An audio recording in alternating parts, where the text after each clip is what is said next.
welcome back to my channel. I'm Sandhya Kumari, working as a Obs and Gynae specialized nursing tutor in Metro College of Health Sciences and Research.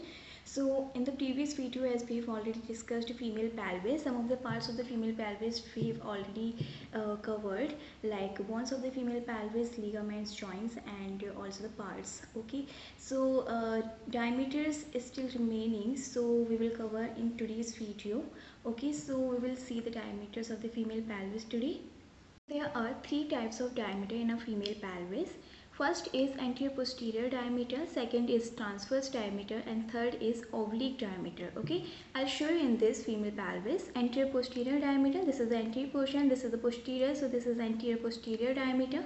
This is transverse diameter and this is oblique diameter. Okay, so these roller diameters are present in the female pelvis. Now anterior posterior diameter are also further divided into three kind of diameters. First is anatomical diameter, second is obstetrics diameter, and third is diagonal diameter. Okay, so we will cover one by one each and every diameter. So first of all, let's see the diagonal diameter. Diagonal diameter extends from the midpoint of the sacral promontory to the midpoint of the inferior symphysis pubis. Okay, so this is inferior symphysis pubis. As you can see, this is the portion inferior symphysis pubis, and this is the midpoint of the sacral promontory. Okay, this is the border of the sacral promontory. So diagonal diameter extends from the midpoint of the sacral promontory to the lower portion of symphysis pubis. Okay, so like this.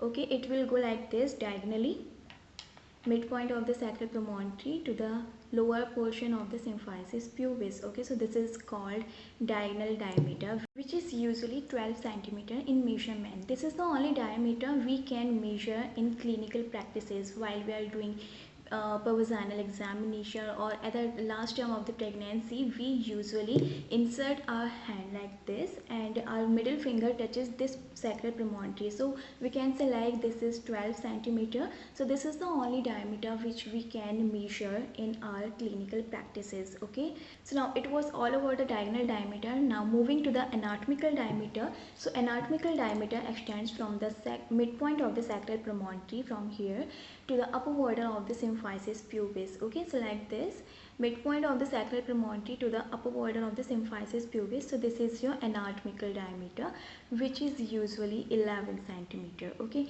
so now how we will measure this diameter? So as earlier I told you, this is diagonal diameter is the only diameter which we can measure in clinical practices, that is 12 centimeters. So if we subtract 1.2 centimeters from the diagonal diameter, that is 12 centimeters, then we will get this anatomical diameter, that is 11 centimeter. Okay, so this is the only way to subtract and measure this anatomical diameter. Now moving to the obstetrics diameter. So obstetrics diameter extends from the midpoint of the sacral promontory to the midpoint of the symphysis pubis. Okay, a little bit down from the superior symphysis pubis, just here, midpoint of the symphysis pubis. Okay, so it extends from this sacral promontory, midpoint of the sacral promontory, to the midpoint of the symphysis pubis, like this, something like this. Okay, so which is usually 10 centimeters. So now how we will measure this diameter? So earlier, as I told you, that diagonal diameter is the only measuring diameter in the clinical practice, so we have to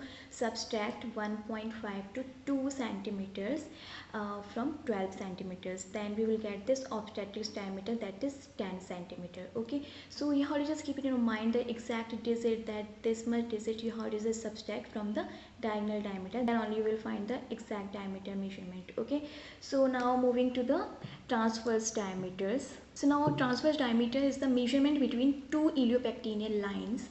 Okay, so these are all your pectineal lines. So this is the measurement between two iliopectineal lines, which is usually 13 centimeters in measurement. Okay, so this is the transverse diameter of the brim of the pelvis. So now moving to the oblique diameter. So oblique diameter extends from the sacroiliac joint to the iliopubic eminence. Okay, which is this here, from the sacroiliac joint to the iliopubic eminence, which is usually 12 centimeters in measurement. Okay, so these are all the diameters of the brim of the pelvis. So it was all about the diameters of the brim of the pelvis. So now coming to the diameters of the cavities. Okay, so as you can see, this is the cavity, this is the empty space, and the cavity is equal in all sides, so the diameter will be the same from all the sides. Okay, so that is 12 centimeters, and the depth of the cavity will be 4 centimeters. Okay, so it was all over the diameters of the cavities. So now coming to the diameters of the outlet of the female pelvis. Outlet consists of two kind of diameter, that is anterior posterior diameters and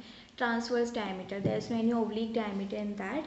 So let's see anterior posterior diameter first. Anterior posterior diameter extends from the lower border of the symphysis pubis to the tip of the coccyx. Okay, so this is the lower border of the symphysis pubis, and this is the tip of the coccyx, which is usually 13 centimeters. The transverse diameter of the outlet is the measurement between the inner border of the ischial tuberosity. Okay, this is the inner border both of the sides. So this is the measurement of the transverse diameter, which is 11 centimeters. Okay, so it was all over the diameters of the female pelvis. So I hope this video was informative to you all too. So if you like this video, then please hit like, share and subscribe to this channel. So I'll see you in the next one with a new topic. So till then, goodbye, take care, bye.